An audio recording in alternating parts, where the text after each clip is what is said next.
उद्योजक साहेबांच्या माध्यमातून घडवले गेलेले आहेत आणि अनेक आदर्श असे कार्यक्रम माध्यमातून या ठिकाणी घडत असतात. अनेकांचे मार्गदर्शन गतिशील विचार आणि धोरण घेऊन नेहमीच महाराष्ट्राला अग्रेसर ठेवण्यासाठी प्रयत्नशील असणारा एक व्यक्तिमत्व सन्माननीय या मालवणी महोत्सवाच्या प्रांगणामध्ये मनपूर्वक सहर्ष स्वागत.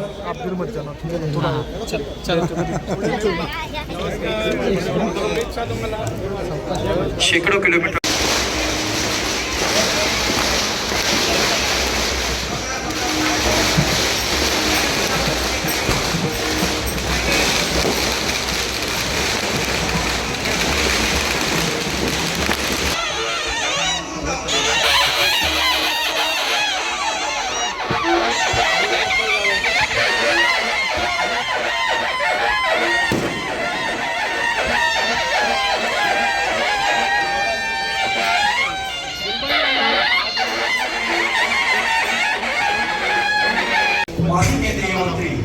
माजी मुख्यमंत्री आणि विद्यमान लोकप्रिय खासदार सन्माननीय श्री नारायणजीराव राणे साहेबांचं या मालवणी महोत्सवाच्या प्रांगणामध्ये मनपूर्वक सहर्ष स्वागत.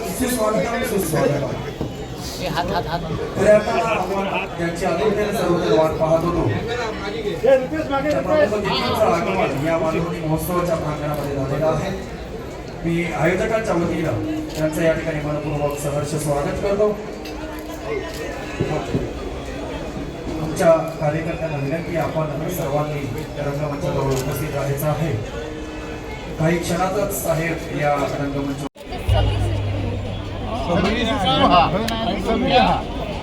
मागण्या आणि हित मिळणार नाही, पण सगळे उपचार मिळतात. आणि जपान, जर्मनी, अमेरिकेची 750 बेड्स आणि बॉलिवूड चला 500 रुपये.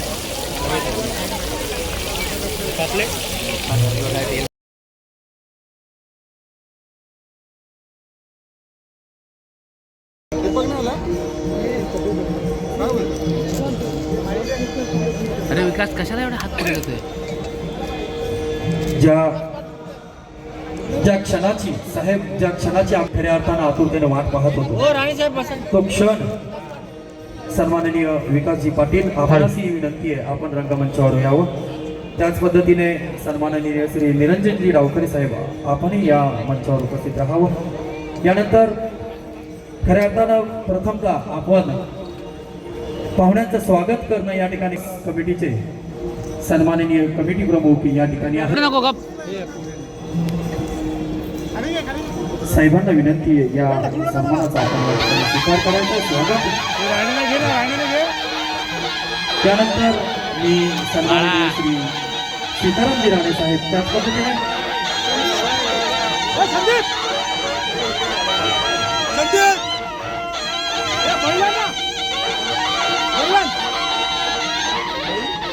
आपले महाराष्ट्र जो आहे तो देतो, पण मात्र मराठी किती त्याच्यात त्याच्यावर तुम्हाला काय तुम्हाला काय कळलं त्याच्यात ते सांगा मला.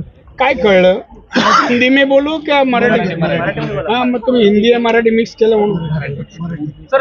महाराष्ट्राकडनं मोठ्या प्रमाणात केंद्र असेल किंवा याच्या असेल सगळ्या याच्यामध्ये टॅक्स वगैरे जातो, मात्र आज जे व्यवसाय आहेत त्याच्यामध्ये कुठेतरी मराठी माणसाचा टक्का हा कमी होत असताना दिसतो. त्याची खंत तुम्ही व्यक्त केली. हो, ते वाढावेत म्हणून खंत आहे.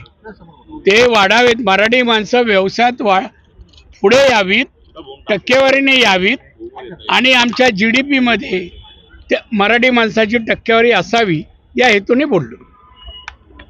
सर, अशा प्रकारच्या मालवणी महोत्सवामुळे कोकणातील लोकांना व्यवसाय करण्यासाठी अतिशय मोठ्या प्रमाणात बाजारपेठ मिळते.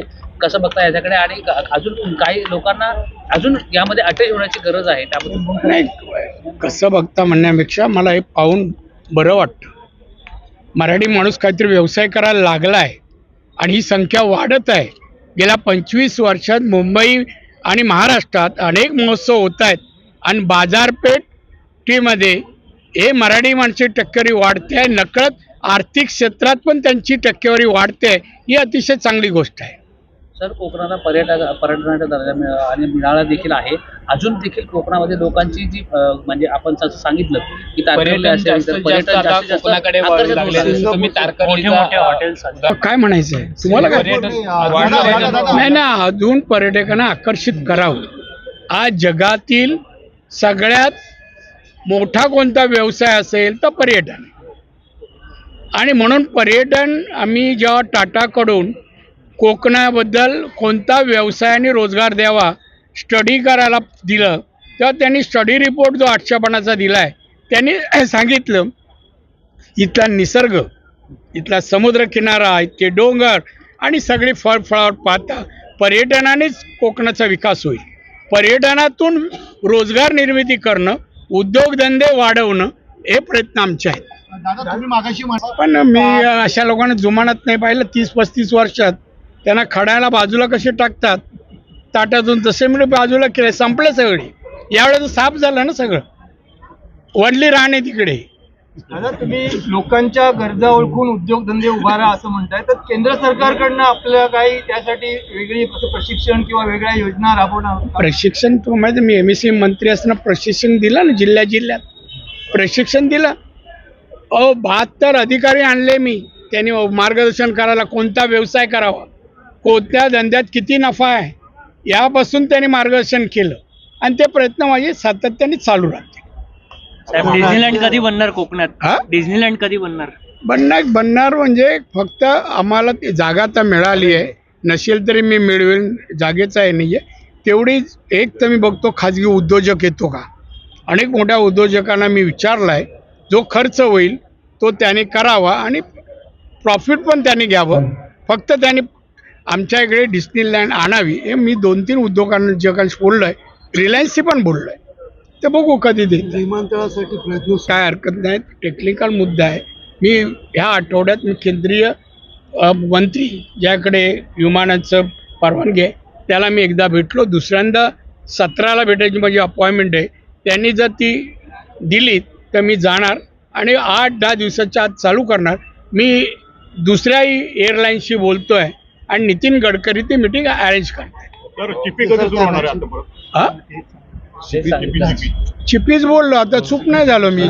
पवार हे नाराज आहेत देवेंद्र फडणवीस यांच्यावरती. 2 नेत्यांचे काही प्रस्ताव आहेत त्याच्यावरती परस्पर त्यांनी निर्णय घेतल्याचं सांगितलं आणि त्यांनी नाराजगी व्यक्त केली. हे निर्णय सरकारच्या मधला गोष्ट आहे, मी सरकारमध्ये नाही आहे, त्यामुळे अशा विषयाची मी उत्तर देत नाही. No comments. बीडमध्ये सुरू आहे, परळी बीडमध्ये जे काही आता वाल्मिकी करार तर सरकारने कारवाई केलं ना, चालू आहे. वाल्मिकी करार आतमध्ये आहेत, मोकाही लावला त्यांना. आता त्यांचे समर्थक जे दोघांचेही आहेत त्या समर्थक पद्धतीने रस्त्यावरती तिकडे उतरलेले आहेत. हा? दोघांचेही समर्थक रस्त्यावरती उतरलेले आहेत. जाळपोळ सुरू आहे. परिस्थिती सरकारने कारवाई करेल ना, आता करतातच आहे ना. सरकार कमी पडलं नाहीये, याचा बंदोबस्त हे सरकार करेल. काय तर तुम्ही तुमच्याशी बोललो, पत्रकारांची भावना आहे, मी रात्री बोलणार आहे देवेंद्रशी, ते सांगतो मी. जास्त लक्ष द्या. दादा, भास्कर जाधवांची क्लिप व्हायरल झाली होती. शिवसेना राहील का? शिवसेनेची काँग्रेस झाली अशी भास्कर जाधवांनी टीका केली होती. आता काँग्रेसची शिवसेना झाली का शिवसेनेची काँग्रेस झाली ही लोकच सांगतील, मला त्याच्यात पडायचं नाही आहे. आणि भास्कर जाधव यांचंही जे मत आहे ते खरं असेल, संपत चालली आहे, वस्तुस्थिती आहे. कोण आहे आमदार त्यांचा, कोण सांगा, खासदार कोण नाही कोकणात. उपद्रवी लोक आहेत तेवढे शिवसेनेचे. आज संजय राऊत यांनी सांगितलं माझा दिवस चांगला जाऊ द्या. कशाला जा सकाळी कांजूर गावात देतील तुम्हाला. काय काय त्याचं राहिलंय हो. आज असं बोलतो, उद्या लगेच सरेंडर होतो. एक काय ठिकाण नाही. आता वैचारिकता गेली आहे आणि त्याचं खर्चीकरण झालं आहे आणि त्यामुळे तो आता नैराश्याच्या ह्याच्यात आहे. की आपले महाराष्ट्र जो आहे तो देतो, पण मात्र मराठी किती त्याच्यात नाही, त्याच्यावर तुम्हाला काय तुम्हाला काय कळलं त्याच्यात ते सांगा मला. काय कळलं? हिंदी में बोलू क्या मराठी? हा, मग तुम्ही हिंदी आणि मराठी मिक्स केलं म्हणून. महाराष्ट्राकडनं मोठ्या प्रमाणात केंद्र असेल किंवा याच्या असेल सगळ्या याच्यामध्ये टॅक्स वगैरे जातो, मात्र आज जे व्यवसाय आहे त्याच्यामध्ये कुठेतरी मराठी माणसाचा टक्का हा कमी होत असताना दिसतो. त्याची खंत तुम्ही व्यक्त केली. हो, ते वाढावेत म्हणून खंत आहे. ते वाढावेत. मराठी माणसं व्यवसायात पुढे यावीत, टक्केवारीने यावीत आणि आमच्या GDP मध्ये मराठी माणसाची टक्केवारी असावी या हेतूने बोललो. सर अशा प्रकारच्या मालवणी महोत्सवामुळे कोकणातील लोकांना व्यवसाय करण्यासाठी अतिशय मोठ्या प्रमाणात बाजारपेठ मिळते. कसं बघता याच्याकडे आणि अजून काही लोकांना अजून यामध्ये अटॅच होण्याची गरज आहे त्याबद्दल? नाही, कसं बघता म्हणण्यापेक्षा मला हे पाहून बरं वाटतं. मराठी माणूस काहीतरी व्यवसाय करायला लागला आहे आणि ही संख्या वाढत आहे.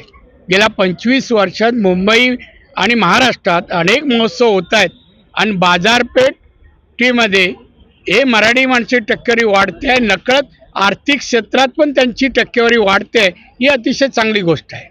सर कोकणाला पर्यटनाचा दर्जा आणि मिळाला देखील आहे. अजून देखील कोकणामध्ये लोकांची जी म्हणजे आपण सांगितलं की कोकणाकडे वळू लागले. तुम्ही तारकर्लीचा काय म्हणायचं आहे तुम्हाला? नाही ना, अजून पर्यटकांना आकर्षित करावं. आज जगातील सगळ्यात मोठा कोणता व्यवसाय असेल तर पर्यटन. आणि म्हणून पर्यटन आम्ही जेव्हा टाटाकडून कोकणाबद्दल कोणता व्यवसायाने रोजगार द्यावा स्टडी करायला दिलं तेव्हा त्यांनी स्टडी रिपोर्ट जो 800 पानाचा दिला आहे त्यांनी सांगितलं इथला निसर्ग, इथला समुद्रकिनारा, इथले डोंगर आणि सगळी फळफळावट पाहता पर्यटनानेच कोकणाचा विकास होईल. पर्यटनातून रोजगार निर्मिती करणं, उद्योगधंदे वाढवणं हे प्रयत्न आमचे आहेत. दादा तुम्ही मागाशी पण मी अशा लोकांना जुमानत नाही पाहिलं. 30-35 वर्षात त्यांना खड्याला बाजूला कसे टाकतात ताटातून तसे मी बाजूला केले, संपले सगळे.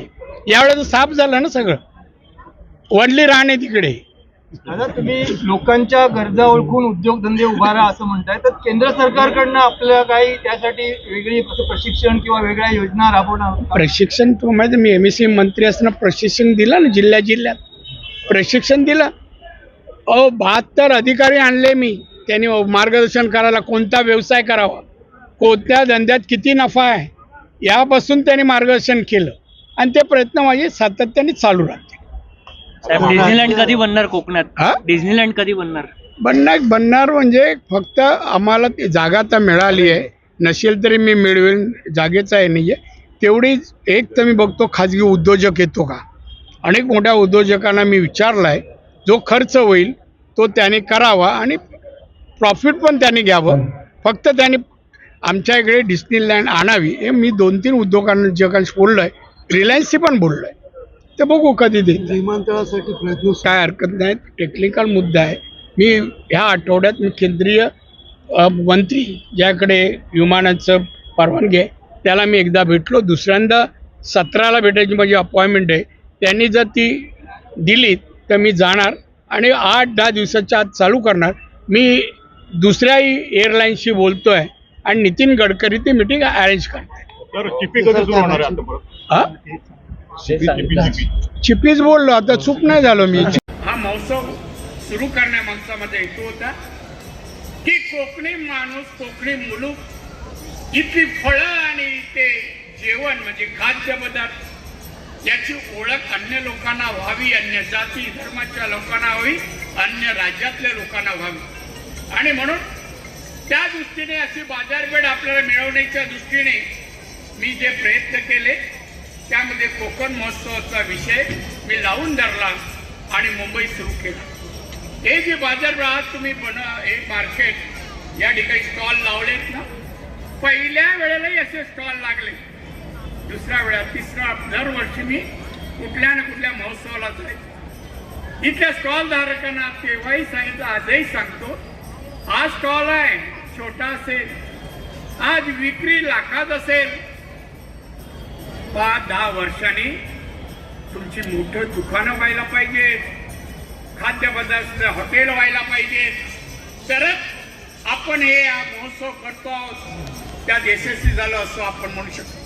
अनेक जण सांगायला येतात, दादा मी आता हॉटेल सुरू केलं, कोण म्हणतं मी त्या हे पदार्थ विकण्याचं स्टोअर सुरू केलं. ऐकून बरं वाटतं, बरं वाटतं. बांधवणं इथे येणारे लोक हे मालवणीच असावे असं मला वाटत नाही. त्यांनी यावं, त्यांनीच घ्यावं, म्हणजे या पैशातले की पैसे या खिशात एवढंच होईल. मला वाटतं अन्य भाषिकांनी यावं, गुजराती, मारवाडी, पंजाबी, सिंधी, हिंदू, मुस्लिम सगळ्यांनी यावं आणि मालवणी जेवणाची टेस्ट करावी. आज मुंबईत अनेक मालवणी हॉटेल झाली आहेत, लाईन लागते, पाहून आनंद वाटतो. हॉटेलच्या बाहेर लाईन लागते, आपला नंबर कधी करा, बाहेर वाज जातो ना, मासे तळताना जातो, मग लोकांना वाटतं कधी नंबर लागतो आणि मी कधी ऑर्डर देतो. आज अशी परिस्थिती झाली आहे. मी इथल्या सगळ्या स्टॉलधारकांना शुभेच्छा देतो, तुमची प्रगती होऊ द्या, तुम्ही पण मोठे उद्योजक होऊ द्या आणि त्यासाठी माझ्या शुभेच्छा. बांधवानो, कोकण हा एक निसर्गरम्य भाग आहे. आपण राहतो तिथे, आपल्याला त्याचं महत्व नाही माहीत आणि म्हणून मी 97-98ला सिंधुदुर्ग जिल्हा भारतातील एवढे जिल्हे आहेत एकमेव जिल्हा टुरिझम डिस्ट्रिक्ट पर्यटन जिल्हा म्हणून मी मंजूर करून केंद्राकडून आणला. आज आपण पाहताय सिंधुदुर्गाचं परिवर्तन पर्यटन जिल्ह्यामुळे झालं. त्याचा निधी तसा येतो. वेंगुर्ल्याला 5 5 स्टार येतात. काही नाही, चौपदरी रस्ता झाला. पहा तुम्ही, त्या हायवेने जाताना वाटत नाही कोकणातून चाललो. त्या रस्त्याचा अजून मध्ये जो भाग आहे दोन्ही बाजूच्या मध्ये जी फुटपाथ आहे ती सुशोभीकरणाला पण मी नितीन गडकरीहून 12 कोटी आणते, काम चालू. काही सोडलं नाही.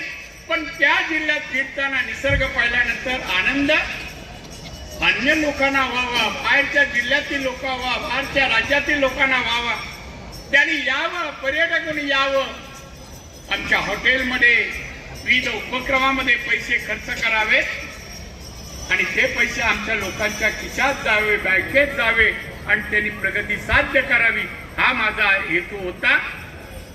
साध्य झाला असं कधीच म्हणणार नाही, प्रयत्नशील. बरेच सी वर्ड आणायचं आहे. मालवणला डिस्नीलँडसाठी मी जागा राखून ठेवली आहे. सी वर्डसाठी 100 कोटी मी जागेसाठी दिलेही होते. काही लोकांनी आंदोलन आमका नको, हाय नको, काय करा, हे वाक्य ऐकायला नाही. काही उपक्रम विमानतळ करायला गेलो तेव्हा जागा हे करताना मोजताना आले 5-50 लोक. आमची जमीन, आमची शेती होते, इथे विमानतळ नको, आम्हाला काही गरज नाही. मग मला एक आंदोलन होतं, मी एक दिवशी गावी होतो, मला बोलले आंदोलन, मी गेलो तिथे. गेलं, बाबा तुझी कुठे शेती आहे जरा दाखव. दगड, काळे दगड आहे त्याचे, ही जागा आहे ना, काळे दगड, गवतही येत नाही आणि हे म्हणतात शेती आहे. मी कलेक्टर रोडला ॲक्विशन सुरू करा, मी उभा राहतो. असं करून ॲक्विशन. आता काय भाषा, काही टेक्निकल गोष्टीमुळे काही दिवस बंद आहे, पण किती लोकांची व्यवस्था सोय होते हो. 35 मिनिटात आपण आपल्या गावी पोहोचतो, 35 मिनिटात. आता ट्रेन बघा, ट्रेन आपली बघा, ही ट्रेन देशभर सगळीकडे जाते. आता सेकंड ट्रॅक पण येईल, उद्या बोट. आज तुम्ही बघा समुद्र किनारा, मालवण, वेंगुर्ला, देवगड, किती हॉटेल्स येत आहे. व्यवसाय बघा, तारकर्ली यावर्षी 31 डिसेंबरला आपण पाहायला पाहिजे. नाक्यावरून मालवणच्या नाका ते देवबागला जायला 1.5-2 तास लागले लोकांना. एवढी रश होती. आज लाखो रुपये लोक कमवत आहेत. अहो, तिथे ज्यांच्या पडवी आहे तारकर्ली मालवणला, मी न्यारी योजना सुरू केली त्यावेळेला पर्यटनच्या माध्यमातून. एक पडवी राहायला देतात, सांगली, सातारा तिथून लोक सुट्टी देतात. एक पडवीचे 7 ते 8 हजार रुपये भाडं आहे. हवे राहायचं 5 नाही तर 6 हजार भाडं हवे राहायचं एक रूमचं. काही ठिकाणी 10 आहे, पण आमच्या तारकर्लीला गेलं तर 7, 8, 10 रुपये घेतात. फक्त त्या पडवीत संडास बाथरूमची व्यवस्था आणि टावेल द्यायचं, बाकी काय नाही. बाकी येणारा माणूस सांगतो. हे परिवर्तन झालं, अजूनही होईल. मला तसं तारकर्ली हा देवबागचा सगळा भाग, तारकर्लीपासून देवबाग, अजून बऱ्याच गोष्टी आणायच्या ज्या सिंगापूरला आहेत, मलेशियामध्ये आहेत. लोक तिकडे जातात. मग इकडे का नको? आणि आता सरकार आपलं केंद्रात आहे, माननीय मोदी साहेब पंतप्रधान आहे, कोणती गोष्ट सांगितलं नाही म्हणत नाही. हाँ राणी जी जरूर करेंगे, आश्वासन देतात, पाठपुरा करून 7 ते 8,000 रुपये भाडं आहे. हवे राहायचं 5 नाही तर 6,000 भाड्या हवे राहायचं एक उंच, काही ठिकाणी 10 आहे. पण आमच्या तारकर्लीला गेलं तर 7, 8, 10,000 रुपये घेतात. फक्त त्या पडवी संडास बाथरूमची व्यवस्था आणि टावेल द्यायचं, बाकी काय नाही. बाकी येणारा माणूस आणतो. हे परिवर्तन झालं अजूनही होईल. मला तसं तारकर्ली हा देवबागचा सगळा भाग, तारकर्लीपासून देवबाग, अजून बऱ्याच गोष्टी आणायच्या ज्या सिंगापूरला आहेत, मलेशियामध्ये आहेत. लोक तिकडे जातात, मग इकडे का नको? आणि आता सरकार आपलं केंद्रात आहे, माननीय मोदी साहेब पंतप्रधान आहे, कोणती गोष्ट सांगितलं नाही म्हणत नाही. हाँ राणी जी जरूर करेंगे, आश्वासन देतात, पाठपुरा करून सांगतात, अधिकाऱ्यांना हे होण्याचे. असे आमचे पंतप्रधान आहेत. महाराष्ट्र राज्याचे माननीय मुख्यमंत्री देवेंद्र फडणवीस आहेत. कोकणाबद्दल आस्था आहे, प्रेम आहे आणि त्यामुळे आपल्या विकासाला वेळ लागणार. बांधवांनो, सीताराम राणेचा संकल्प छोटा असेल त्यावेळेला, पण हा विचार प्रगतीचा मार्ग आहे, व्यवसायाचा मार्ग आहे. एक उदाहरण म्हणून तुम्हाला सांगेन, दरवर्षी मी बोलतो, मुंबई ही महाराष्ट्राची राजधानी आहे. महाराष्ट्र किंवा मुंबई भारताच्या तिजोरीत 33% हिस्सा उचलतं. महाराष्ट्र किंवा मुंबई 33%, 1/3 आहे. पण त्या वरच्या 33% मराठी माणूस किती? 1% नाही. आर्थिक व्यवस्था 1%. हा राग आहे, चीड आहे. मी महाराष्ट्राचा मुख्यमंत्री झालो. गेल्या 35 वर्ष, मी जवळजवळ 30 वर्ष मी मंत्री महाराष्ट्रात आहे. मी यावर बोलतो की मराठी माणसांनी व्यवसाय द्यावं, वेगवेगळे व्यवसाय. तुम्ही म्हणाल मकरचं कुठे काढायचं, काय करायचं, कोणता, अनेक मार्गदर्शनची एजन्सी आहेत, संघटना आहेत. मी पण एक व्यवसायी. मी मला इन्कम टॅक्स मध्ये नोकरीला होतो 13 वर्ष. नोकरी सोडली आणि निवडणुकीला उभा राहिला. पण तेव्हापासून मी व्यावसायिक पण होतो, नुसता नोकरी नाही करत होतो. अनेक मुंबईत कोणता व्यवसाय केला नाही असं नाही, मला अपयश आलं नाही. 91 ला मी पहिलं मुंबईत चेंबूरला रेस्टॉरंट टाकलं. नंतर फक्त ओनली फिश हेही रेस्टॉरंट टाकलं. आज माझे अनेक हॉटेल आहेत. इथे गोव्यापर्यंत हॉटेल आहे. यशस्वी होऊ शकतो. मालवणच्या प्रत्येक गोष्टीला आज महत्व आहे, बाजारात किंमत आहे. फक्त लोकांपर्यंत पोचवा. साधं तांदूळ आपल्याकडे होतात. मी एअर इंडियाने चाललो होतो दिल्लीला. मला थोडी भूक लागली. मी त्या एअरहोस्टेसला बोलवलं. म्हटलं मॅडम मला भूक लागली, काय आहे आपल्याकडे? ते सर वनली वेपर आहे. मी कसल्या वेपर आहे? नाही म्हणे तांदळाचे वेपर. मला आणा. मी पहिल्यांदा ऐकलं तांदळाची वेपर होते ती. मग दिला. कुरकुरीत टेस्टी होती. काय होत नाही सांगा? कोलमीची पण वेपर होते. मशीनच निघाली आहे. कॉईन टाकला तुम्ही का वेफरचं पॅकेट येतं कोलमीचं. नाचणी करायची लोक बंद झाले होते. का नाचणी विकत जात नव्हती. बाजरीचा तोच प्रश्न. आज सगळ्या धान्यामध्ये नाचणी आघाडीवर आहे.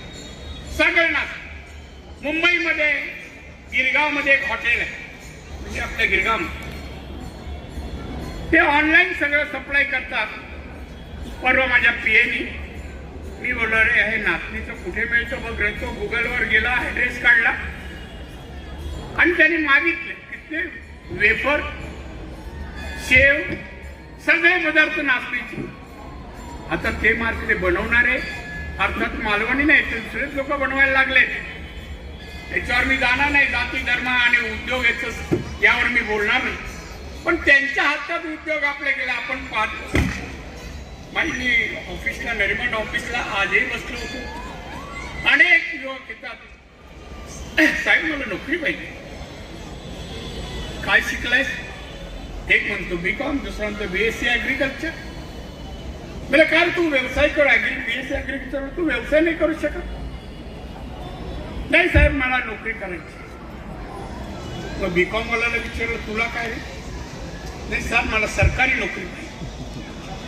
मी का रे? त्याच्या आई वडील बरोबर होते. मी काय ना व्यवसाय करायला पाठवत नाही कुठला तरी. अनेक मार्गदर्शन करणारे लोक आहे व्यवसायाचे मुंबईत. लोकांच्या गरजा ओळखून बाजारात आपण बनवणाऱ्या पदार्थाची मार्केटिंग होईल अशी लोकांची गरज, लोकांची चव याचा अभ्यास करून आपण बनवलं पाहिजे काहीतरी. आणि हा म्हणून हा उद्योग आहे ना, हा उद्योग जरी फक्त स्टॉल धारकांसाठी नाही आहे, ह्या पाण्यासाठी नाही आहे, हा याच्यातून शिकण्यासाठी, हा प्रबोधन करण्यासाठी नाही आहे, तर काहीतरी शिकावं, आत्मसात करा आणि कार्यान्वित करावं म्हणून हे असतील 5-25, पण उद्या 25-30 हजार लोकांपर्यंत विचार केला, त्यातले 1000-2000 जरी उद्योजक झाले तरी मी जे सुरू केलं त्यात यशस्वी झालं याचं मला समाधान होईल. मराठी माणूस आर्थिक सबळ झाला, एखादा उद्योजक भेटला तर मी त्याचं अभिनंदन. मला आवडतं असे अनेक जण आहेत, नाही असे नाही, वेगवेगळ्या क्षेत्रात आज काम करतायत, उद्योजक आहेत वेगळ्या क्षेत्रात. पुण्यामध्ये काही विद्यार्थी इंजिनियर झाल्यानंतर त्यांनी एक कंपनी 5 जणांनी म्हणून काढल्या, त्यात 3 मुली आणि 2 मुलं आहेत. त्यांनी टाटाच्या चेसी घेतल्या आणि ठाण्याच्या बाहेर थोडे जागा घेऊन वर्कशॉप टाकला आणि त्या बसची बॉडी बनवायचं काम ती कंपनीची मराठी मुलं, त्या 3 मुली आणि 5 इंजिनियर आहेत त्यांनी सुरू केलाय. दुसऱ्याने एक असा टेम्पो तयार केलाय, त्या टेम्पोमध्ये परवा माझ्या पीएनी मी बोललो रे हे नाचणीचं कुठे मिळतं बघ रे. तो गुगलवर गेला, ऍड्रेस काढला आणि त्यांनी मागितले किती वेफर, शेव, सगळे पदार्थ नाचणीचे. आता ते मार्केट बनवणारे अर्थात मालवणी नाही तर दुसरेच लोक बनवायला लागले. त्याच्यावर मी जाणार नाही, जाती धर्म आणि उद्योग यावर मी बोलणार नाही, पण त्यांच्या हातात उद्योग आपल्या गेला आपण पाहतो. मी ऑफिसला, नरिमन ऑफिसला आजही बसलो होतो. अनेक युवक येतात, साहेब मला नोकरी पाहिजे. काय शिकलायस? एक म्हणतो बीकॉम, दुसरा म्हणतो बीएससी ऍग्रिकल्चर. म्हणजे काय तू व्यवसाय कर, बीएससी ऍग्रिकल्चर तू व्यवसाय नाही करू शकत? नाही साहेब मला नोकरी करायची. मग बीकॉम वाल्याला विचारलं तुला काय रे? नाही साहेब मला सरकारी नोकरी पाहिजे. मी का रे? त्याच्या आई वडील बरोबर होते. मी काय ना व्यवसाय करायला पाठवत नाही कुठला तरी. अनेक मार्गदर्शन करणारे लोक आहे व्यवसायाचे मुंबईत. लोकांच्या गरजा ओळखून बाजारात आपण बनवणाऱ्या पदार्थाची मार्केटिंग होईल अशी लोकांची गरज, लोकांची चव याचा अभ्यास करून आपण बनवलं पाहिजे काहीतरी. आणि हा म्हणून हा उद्योग आहे ना, हा उद्योग जरी फक्त स्टॉल धारकांसाठी नाही आहे, ह्या पाण्यासाठी नाही आहे, हा याच्यातून शिकण्यासाठी, हा प्रबोधन करण्यासाठी नाही आहे, तर काहीतरी शिकावं, आत्मसात करा आणि कार्यान्वित करावं म्हणून हे असतील 5-25, पण उद्या 25-30 हजार लोकांपर्यंत विचार केला, त्यातले 1000-2000 जरी उद्योजक झाले तरी मी जे सुरू केलं त्यात यशस्वी झालं याचं मला समाधान होईल.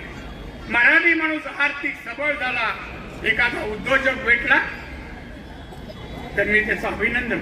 मला आवडतं असे अनेक जण आहेत, नाही असे नाही, वेगवेगळ्या क्षेत्रात आज काम करतायत, उद्योजक आहेत वेगळ्या क्षेत्रात. पुण्यामध्ये काही विद्यार्थी इंजिनियर झाल्यानंतर त्यांनी एक कंपनी 5 जणांनी म्हणून काढल्या, त्यात 3 मुली आणि 2 मुलं आहेत.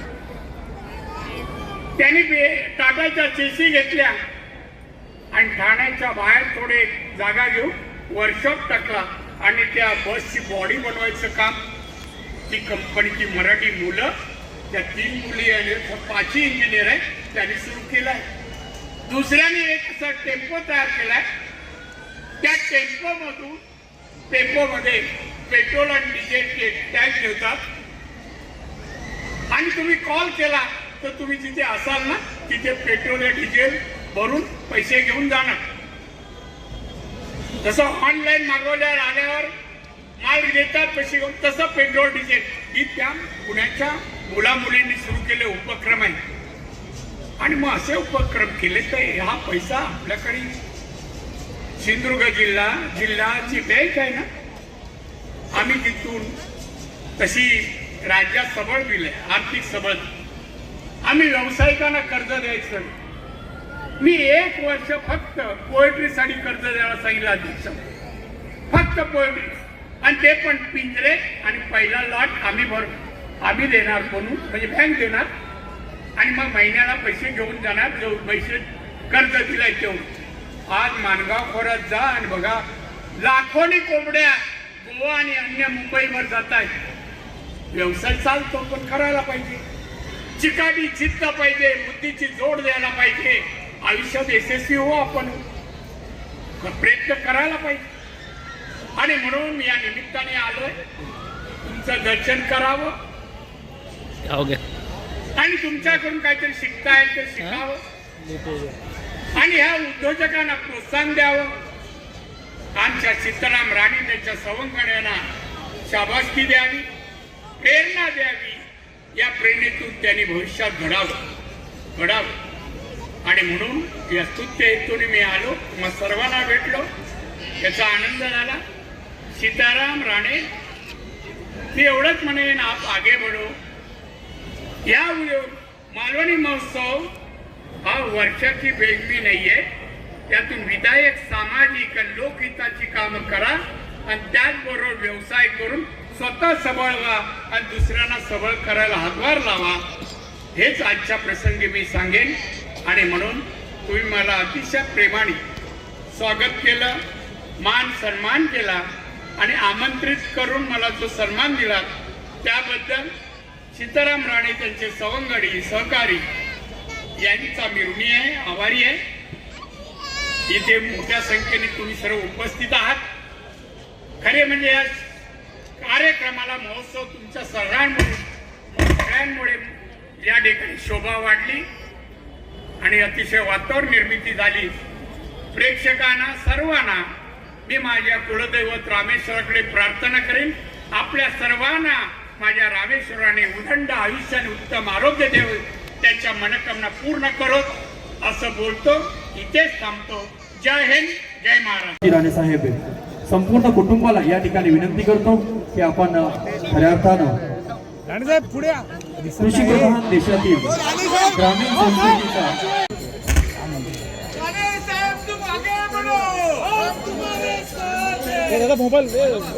संचालनमध्ये पार्टिशन ठेवलं. वा,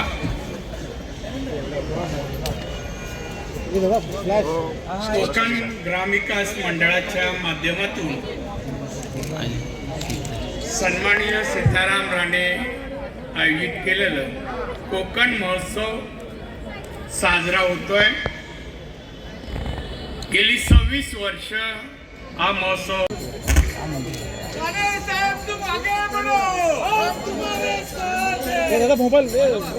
संचालनमध्ये पार्टिशन ठेवलं. वा,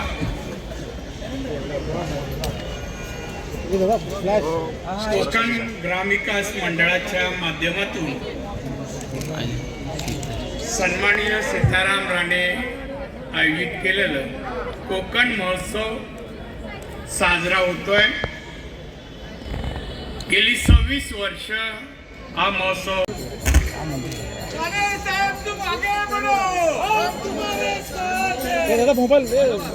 संचालनमध्ये पार्टिशन ठेवलं. वा,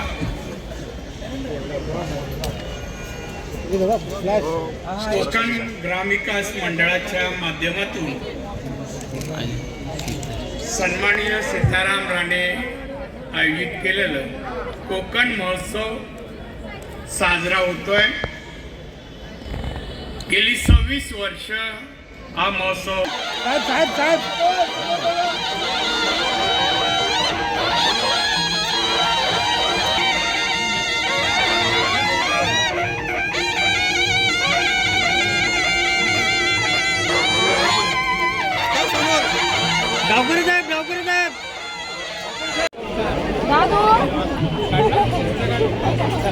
खरं तर आवर्जून या इकडे सन्माननीय राणेसाहेबांसाठी आलेलो आहोत आणि त्याच्यामुळे या महोत्सवाच्या एक काम करा, एक पापलेट द्या आणि हे दोन.